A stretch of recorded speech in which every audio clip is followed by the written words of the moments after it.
حسان بن ثابت لکھتے ہیں فَإِنَّ أَبِي وَوَالِدَهُ وَإِرْزِي لِإِرْزِ مُحَمَّدٍ مِّنْكُمْ وِقَاءُ۔ اے مشرکین مکہ سنو، میرا باپ، میرا دادا، میری عزت سب کچھ ڈھال ہے حضور کی عزت کے سامنے۔ فَإِنَّ أَبِي وَوَالِدَهُ وَإِرْدِي لِإِرْدِ مُحَمَّدٍ مِّنْكُمْ وِقَاءُ۔ وہ صحابہ ہیں جو حضور کی عزت کے لیے اپنے خاندانوں کو لٹا رہے ہیں۔ وہ پہلے یہ کہتے تھے فدا کا ابی و امی یا رسول اللہ، پہلے ماں باپ کی قربانی پیش کرتے، پھر حضور سے ہم کلام ہوتے ہیں۔ آج کے درس قرآن و حدیث میں نے آپ احباب کے سامنے 3 چیزیں بیان کی ہیں۔ ایک تو آیت مبارکہ کا ترجمہ، اور دوسرا نوادر الاصول کی حدیث مبارکہ کے چند پہلو، اور تیسرا تحفظ ناموس رسالت کے حوالے سے میں نے آپ احباب کے دلوں پر دستک دی ہے کہ ہمیں امام الانبیاء صلی اللہ علیہ وآلہ وسلم کی عزت کو ایمان کی جان سمجھنا ہوگا، تب ہی ایمان محفوظ رہے گا۔ اور ہمیں اپنے گھروں میں، اپنے ماحول میں عزت رسول کو بیان کر کے اپنی آنے والی نسلوں کو بھی یہ درس دینا ہوگا، میں وہ سنی ہوں جمیل قادری، مرنے کے بعد میرا لاشا بھی کہے گا الصلاۃ والسلام۔ میں اکثر یہ بات عرض کرتا ہوں کہ اخبارات کے وہ تراشے جن پہ گنبد خضرا کی تصویر ہو یا درود شریف لکھا ہوا ہو، آپ اس کا ادب کریں، اس کی بے ادبی نہ کریں۔ اسی طرح گھروں میں اگر گنبد خضرا کی تصویر لگائیں تو اسے پیروں کی طرف نہ لگائیں، بلکہ ادب والی جگہ پہ کعبہ شریف کی تصویر لگائیں۔ گنبد خضرا کی تصویر اگر گھروں میں لگائیں تو پیروں کی طرف نہ لگائیں۔ بعض لوگ چارپائی کے پیر جس طرف ہے ادھر ہی کعبہ شریف یا گنبد شریف کی تصویر لگا دیتے ہیں، آپ اس تصویر کو بھی ادب والی جگہ پہ لگائیں۔ اور تیسرا یہ کہ جن مصلوں پہ گنبد خضرا شریف کی تصویر بنی ہوئی ہو اسے محفلوں میں نہ بچھائیں، بے دھیانی میں مہمانوں کے پیر اوپر آ جاتے ہیں، تو یہ اسی طرح ہے جیسے تصویر مبارک پہ قدم رکھ دیا جائے۔ اس لیے ان مصلوں کا بھی ادب کریں جن پہ تصویر بنا دی گئی ہے، انہیں ادب سے رکھیں، انہیں پیروں کے برابر نہ رکھیں۔ اللہ تعالی ہم سب کو ادب کی توفیق عطا فرمائے۔ ایک سوال کسی دوست نے پوچھا ہے کہ نماز جنازہ جہراً پڑھنا، اس حوالے سے احناف کا فتویٰ کیا ہے؟ تو یہ مسئلہ تو پوچھنے کی ضرورت نہیں ہے۔ احناف کے نزدیک نماز جنازہ میں اونچی آواز سے قرات نہیں کی جاتی، اور اسی پر فتویٰ ہے۔ اور سورہ فاتحہ جو ہے اسے بھی تلاوت نہیں کیا جاتا۔ اونچی آواز سے نماز جنازہ میں قرات احناف کے نزدیک ناجائز ہے، احناف کے نزدیک منع ہے۔ احناف کے ہاں جو اصول فقہ ہیں، جو اصول دین ہیں، اگرچہ باقی فقہا کی تحقیق کو بھی ہم خراج تحسین پیش کرتے ہیں، ان کو بھی مانتے ہیں، امام احمد بن حنبل ہوں، امام شافعی ہوں یا امام مالک ہوں، لیکن امام اعظم ابو حنیفہ رضی اللہ تعالی عنہ، ان کے نام سے ہی ظاہر ہوتا ہے کہ یہ صرف امام نہیں بلکہ امام اعظم ہیں۔ امام الانبیاء صلی اللہ علیہ وآلہ وسلم، آپ کے جو معمولات وصال سے پیشتر آخری دور میں رہے ہیں، احناف اس پر کاربند ہیں۔ حضور نے جو نماز ادا فرمائی، احناف وہی نماز ادا کر رہے ہیں۔ یہ نماز حنفی جو ہے یہ نماز محمدی ہے جو حضور نے آخری دور میں ادا فرمائی۔ ابتدا میں حضور نے رفع یدین کیا، لیکن اس کی ایک حکمت تھی، یہ خاص وقت تک کے لیے تھا۔ پھر مسلم شریف کتاب الصلاۃ کے اندر کتاب السکون فی باب الصلاۃ کے اندر ہے کہ حضور نے اس سے منع فرما دیا۔ تو احناف کے ہاں جو عمل ہے یہ امام الانبیاء صلی اللہ علیہ وآلہ وسلم کا آخری دور میں وصال سے پیشتر جب دین مکمل ہو گیا ہے، جن چیزوں نے منسوخ ہونا تھا وہ منسوخ ہو چکی ہیں اور دین اپنی کامل و اکمل شکل میں آ چکا ہے، اس دور میں جو حضور کا عمل مبارک تھا وہی عمل آج احناف کا ہے۔ اور امام اعظم ابو حنیفہ رضی اللہ تعالی عنہ کی عظمت و شان کو سمجھنا ہو تو حضرت داتا گنج بخش علی حجویری رحمۃ اللہ تعالی علیہ کی کشف المحجوب پڑھ کے دیکھیں۔ حضرت داتا صاحب فرماتے ہیں کہ میں نے خواب دیکھا، ایک رات میں نے حضرت بلال حبشی کے مزار کے پاس بسر کی، میں آپ کے مزار کے قریب سو گیا، اس رات خواب میں مجھے حضور کا دیدار نصیب ہوا اور میں نے دیکھا حضور حرم میں باب ابی شیبہ سے تشریف لا رہے ہیں اور حضور نے اپنے پہلو میں ایک بزرگ شخصیت کو لیا ہوا ہے اور یوں پیار فرما رہے ہیں جیسے بچوں سے پیار کیا جاتا ہے۔ تو میں حیران ہو کے سوچتا ہوں کہ یہ کون ہیں جن سے حضور اتنا پیار فرما رہے ہیں، کیونکہ میں ان کو نہیں پہچانتا تھا۔ تو حضور نے مسکرا کے فرمایا یہ تیرے امام ابو حنیفہ نعمان بن ثابت ہیں۔ تو داتا صاحب فرماتے ہیں مجھے اس پر یقین کامل ہو گیا، شرع صدر ہو گیا کہ جو ہمارے امام ہیں وہ امام الانبیاء صلی اللہ علیہ وآلہ وسلم کے آغوش رحمت میں ہیں، وہ امام الانبیاء کی خاص نگاہ میں ہیں اور حضور کے انتہائی قرب میں ہیں۔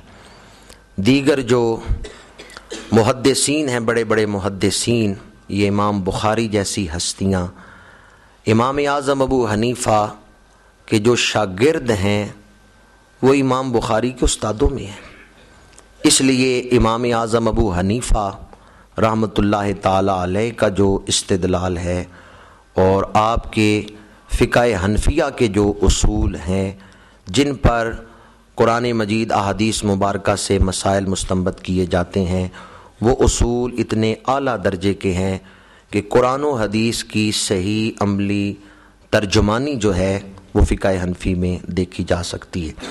تقلید کے حوالے سے کسی دوست نے پوچھا ہے تو اتنا ہی عرض کروں گا کہ ہم تو ہر نماز میں یہ عرض کرتے ہیں اہدنا الصراط المستقیم صراط الذین انعمت علیہم، یا اللہ ان لوگوں کے راستے پر چلا،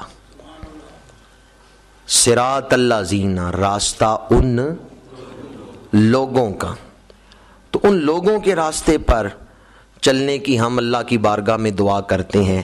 کون لوگ؟ انعم اللہ علیہم من النبیین والصدیقین والشہداء والصالحین۔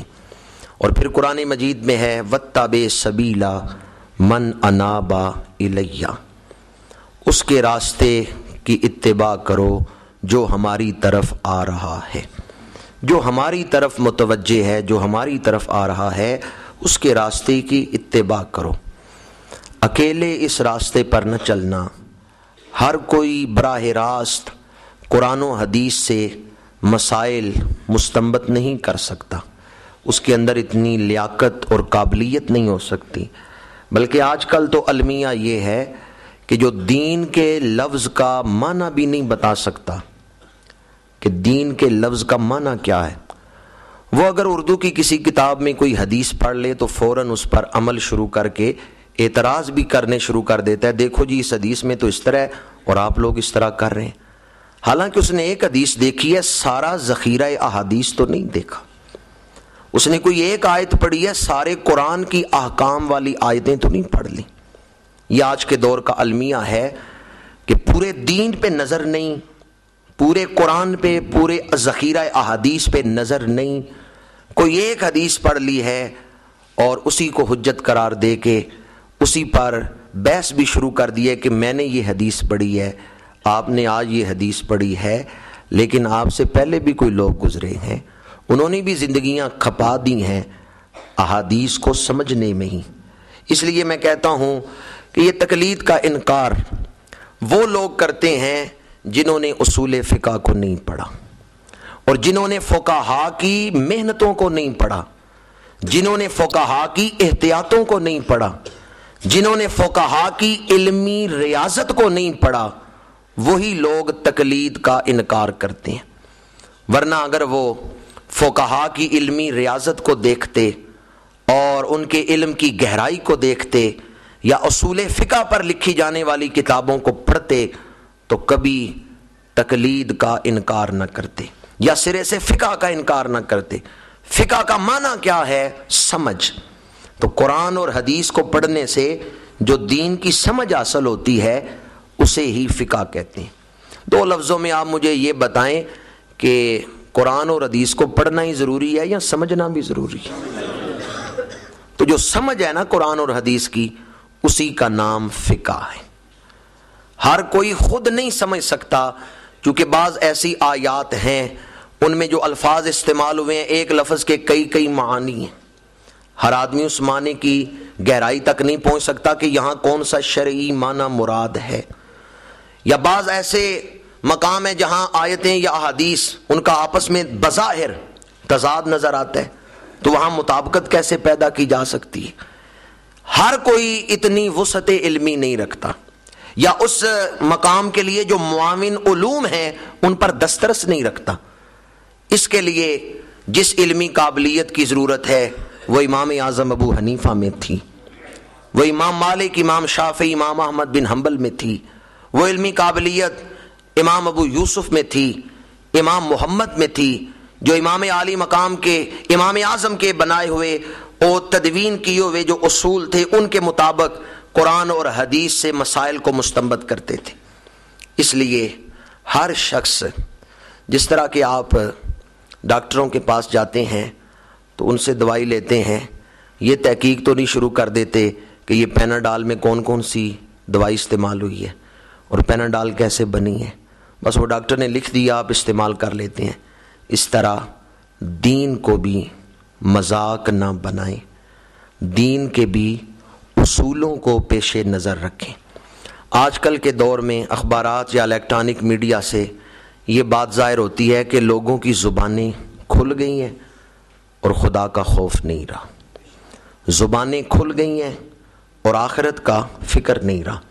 کوئی ایک روایت پڑھ لی ہے کہ جی حضور نے اس طرح عمل کیا ہے، یہ نہیں پڑھا کہ یہ کس دور کا عمل ہے، یہ نہیں پڑھا کہ یہ منسوخ ہو چکا ہے یا باقی ہے، بس ایک روایت پڑھ لی کہ حضور نے اس طرح عمل کیا ہے تو سارا زور اسی پہ صرف کر دیا ہے۔ یہ دین کے ساتھ مذاق ہے۔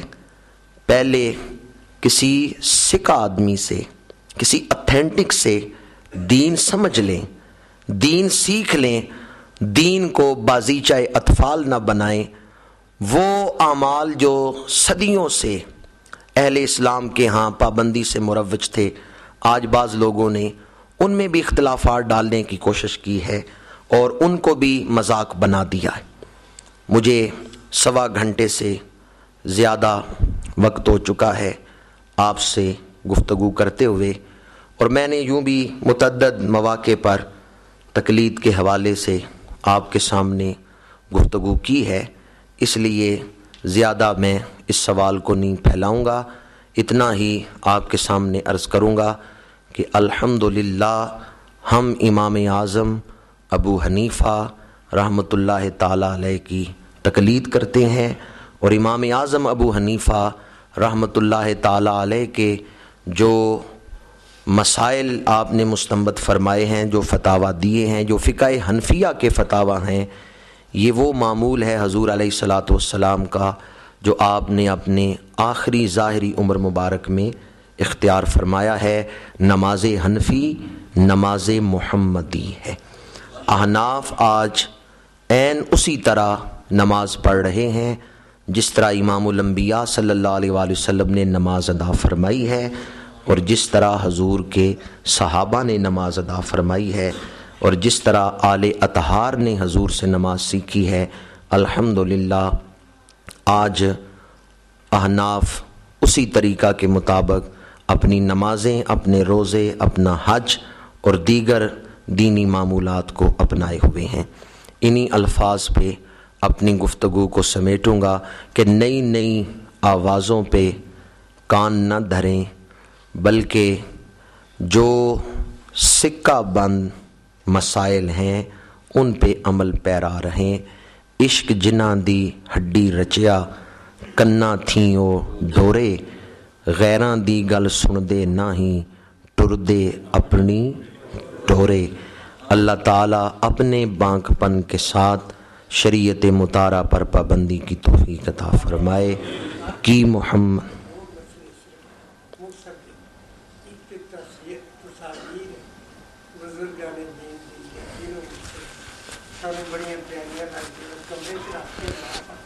نہیں، تصاویر کے حوالے سے میں نے غالباً کئی دفعہ بیان کیا ہے، تصویر بنوانا یہ اور مسئلہ ہے اور تصویر کو آویزاں کرنا یہ اور مسئلہ ہے۔ متاخرین فقہا نے یہ فتویٰ دیا ہے کہ ضرورت کے تحت آپ تصویر بنوا سکتے ہیں، ڈومیسائل بنوانا ہے، شناختی کارڈ بنوانا ہے، پاسپورٹ بنوانا ہے۔ تصویر کے بغیر یہ چیز نہیں بن سکتی، آپ کی ضرورت ہے آپ تصویر بنوا سکتے ہیں، لیکن تصویروں کو بڑا کروانا، کمروں میں آویزاں کرنا، اور بالخصوص بزرگوں کے حوالے سے بھی میں اکثر کہتا ہوں کہ پیران عظام کی تصاویر جو ہیں وہ کمروں میں لگانا اور ان کے سامنے ادب سے کھڑا ہونا، اس کی اجازت نہیں ہے۔ تصاویر اگر آپ نے رکھنی بھی ہیں تو البم میں رکھیں، ان کی زیارت کر لیں، لیکن انہیں دیواروں پہ آویزاں نہ کریں۔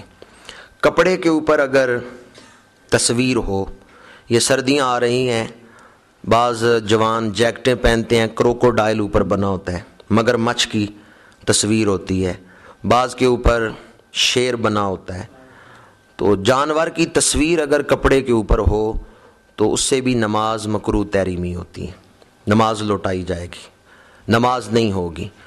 اور اگر آپ کی پشت پہ تصویر ہے، پیچھے نمازی پڑھ رہا ہے، اس کے سامنے وہ تصویر ہے، تو اس کی نماز بھی نہیں ہوگی۔ اس لیے تصویر سامنے ہو تو نماز ادا نہیں ہوگی، تصویروں کو آویزاں نہیں کرنا چاہیے۔ ویسے آپ نے تصویر گھر میں رکھی ہے تو اسے ٹھیک ہے البم میں رکھ لیں، زیارت کر لیں بزرگوں کی، لیکن اس تصویر کو دیواروں پہ آویزاں نہیں کرنا چاہیے۔ دوسرا مسئلہ کیا ہے؟ اکثر خاص طور پہ جمعے والے دن اخبارات وچ بڑے مسائل آتے ہیں کہ آپ صلی اللہ علیہ وسلم کا نام بار بار دہرایا جاتا ہے۔ یہ اخبارات گر بھی جانے ادھر بھی ہو جاتے ہیں اس سلسلے میں، جنہوں پتہ ہوئے وہ سنبھال لے، جڑا بندہ ایسے طرح ہی اخبارات یہاں کا اتنا آزادی نال آنا، پھر انہوں کوئی بندہ پڑھتا نہیں، بڑا کوئی شوق والا بندہ پڑھتا، اس سلسلے کوئی نام نہیں۔ اس مسئلے کے دو تین پہلو ہیں۔ ایک تو یہ کہ جو اخبارات والے ہیں وہ اس میں جو شائع کرتے ہیں تو متعدد بار انہوں نے اس تحریر کو بھی شائع کیا ہے کہ ہم نعتیں لکھتے ہیں یا مضامین لکھتے ہیں تو وہ اشاعت دین کے جذبے کے ساتھ، لیکن آپ جو قارئین ہیں وہ اس اخبار کا احترام کریں اور آیات والے تراشوں کو نیچے نہ پھینکیں، ان کا ادب کریں۔ یہ اخبارات والے لکھتے بھی ہیں تو ان کو تو اس سے منع نہیں کیا جا سکتا کہ وہ اخبارات میں اس طرح کے مضامین شائع ہی نہ کریں، کیونکہ اگر ان کو منع کریں تو یہ تو ہم ایک طرح سے پھر جو اشاعت دین کا ایک طریقہ ہے اس کو ہی بند کر رہے ہیں، کیونکہ بہت سارے لوگ ایسے ہیں جو اخبارات پڑھتے ہیں، اخبارات کے ذریعے سے ان تک بات پہنچ جاتی ہے۔ ہر آدمی تو جمعے والے دن پہلی اذان کے بعد مسجد میں نہیں آ جاتا کہ جو خطیب کی پوری تقریر سن کے دین سیکھتا ہو، اور ہر آدمی جو ہے وہ علماء کے پاس بیٹھ کے بھی دین نہیں سیکھتا۔ نیک نیتی کے جذبے کے ساتھ صحافی شائع کرتے ہیں، اس سے تو انہیں منع نہیں کیا جا سکتا۔